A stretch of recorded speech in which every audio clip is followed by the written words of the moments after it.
All right, Stars fans, Danny Cohen here with some more Stars in depth coverage ahead of our game against the Capitals. So, the Stars are coming into this with two wins in a row, almost identical twin 3-2 victories over both Carolina and then Nashville. Bork had a great play to set up the game-winning goal to Rantanen. Robo had a good game. The Stars are 5-3-1 on the season. And the Caps are coming off their worst game of the year, a 7-1 loss to the Sens, 13 shots on goal.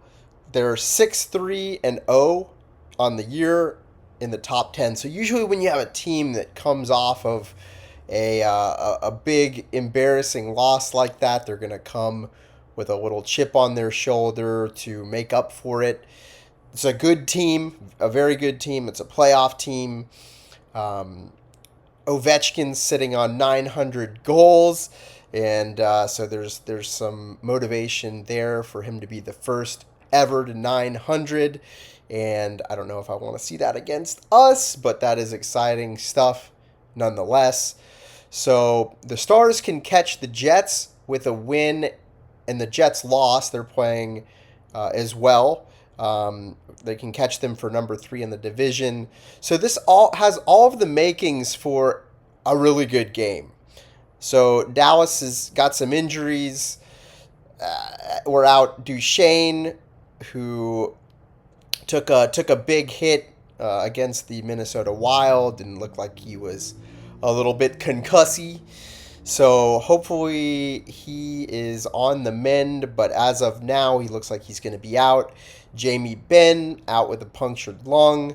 He started skating, so maybe he'll be back soon, but no word that he will be back, and definitely probably not going to be back for this next game.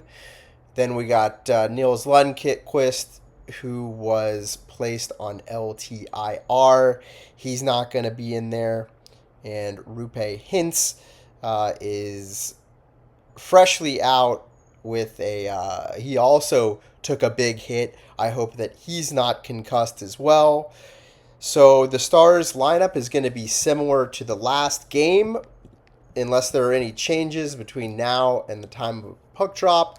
We're going to be looking something similar to what we saw, which would be the first line of Sam Steele, centered by Tyler Seguin with Mikko on the right, Jason Robertson, centered by Wyatt Johnston with Maverick Bourque on the right wing, Adam Ernie, Justin Rizkovian, Colin Blackwell on the third line, then Oscar Beck, who's freshly back off of his injury, Roddick Foxa in the middle, and Nathan Bastian on the right. Defensive pairings, Esa Lindell and Miro, Thomas Harley and Ilya Labushkin, Lindell and Petrovic, unless they decide to put Capobianco in there, but I don't anticipate that. You never know though. Then beyond that, the Caps have some injuries too. Dylan Strome is out with a lower body injury. He's a top line player for them, point a game player more or less. So that hurts them. Their number 3 defenseman, Rasmus Sandin, is also out. And they're dealing with a little drama within the last day or so here. They fired their assistant coach, Mitch Love, for some undisclosed personal misconduct. So their top 6 is pretty nasty. Alex Ovechkin, always dangerous, even if he's 65 years old. McMichael is their center on that line, and then Ryan Leonard, the young kid. Then their second line, Protas, Dubois, and Tom Wilson, who is a nasty, nasty dude. I hope he doesn't knock out another player. The last thing we needed is another concussion out there. McMichael is struggling a little bit with only 3 points in 9 games. Dubois also struggling, 0 points in 4 games. So offensively, Dallas and Washington are both identical in the early going of this season at 3 goals per game. And defensively, Dallas is in the bottom third of the league in goals against per game at 3.3. And kind of related to this, I don't know if anybody's noticed this, and maybe I can do, especially if it keeps up, a more in depth bit on this, but I'm concerned about our defense as a whole, and I think it starts and ends with Heiskanen first and foremost. Where he goes, this defense goes, and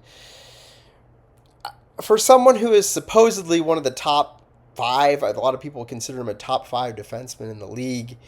I've seen a lot of, and I know he's coming off fresh off of a knee injury last year that was pretty nasty, but even before that, I've noticed a downward trend from him.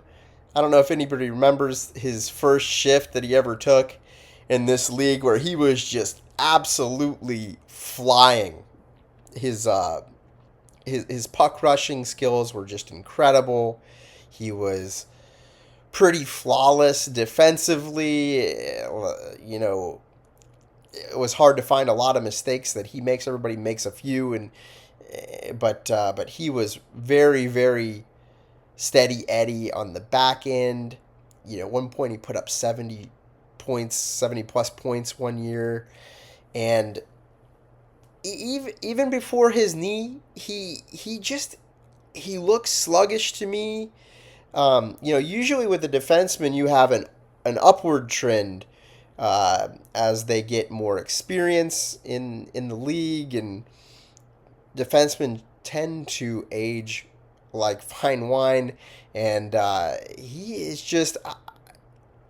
I think he's been not as good as he was when he was a rookie in his first several years in the league, which is concerning to me because so much of the future of this team relies upon his success. Thomas Harley has been absolutely horrible in his own end. Great offensively, elite, I would say, offensively, but he's also a -4 on the year in his plus minus. So his defensive errors are pretty much negating all of the good that he's doing in the offensive zone. I mean, most games you can pull out several just really bad mistakes that he makes, oftentimes leading to goals in the back of our net. So we need to see more out of him. I think even Lindell has been less noticeably a stalwart on the back end. But yeah, I mean, we gotta be better defensively, and this is a few years in a row now that we've had this. Lundqvist going out does not help, though he's not necessarily known for his prowess in the back end, as well. I mean, the thing with defense is it's first and foremost about defending, not about putting up 60, 70 points. That's great, but at the end of the day, we got to have people who can keep the puck out of our net, and so we're not wearing down our goalies. I've seen a positive trend that we're not getting outshot in the last several games, which is good. But one of my concerns moving forward is, does this team have what it takes in terms of actually defending to go all the way? And so that's something to look at as the season progresses. Still very early, but we'll have to see how they do. Washington, on the other end, no questions there in the early going. They're the best defense in the league at 2.3 goals against per game. That is a winning recipe. Oddly enough, their penalty kill does not correlate with that defense at all. It is the fifth worst in the league at 66.7. So even worse than our penalty kill, which is sixth worst at 67.9%. Dallas dropped off a little bit with our power play last game in the rankings. We're now number 3 at 32.3%, very respectable.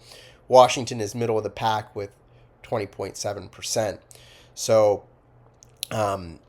with Dallas's penalty kill being what it is, this is a prime opportunity, dare I say it, maybe I can jinx it for them, that Ovi gets 900 on the power play against our struggling penalty kill from his office near the face-off dot with one of those patented one-timers. Let's see if we can jinx that for him by saying it out loud. It's going to be a tough game. I think this is a tough matchup for both of us. I think it's gonna be an intense game. I just got that feeling.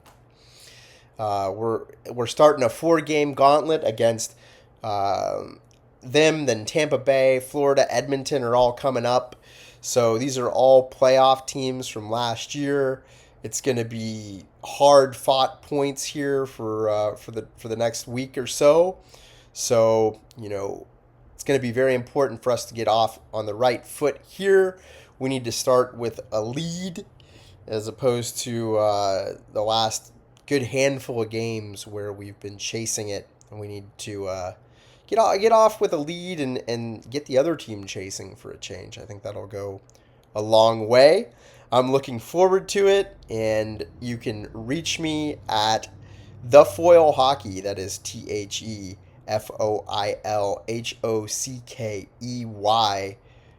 at gmail.com for any questions or requests for topics for me to discuss on here.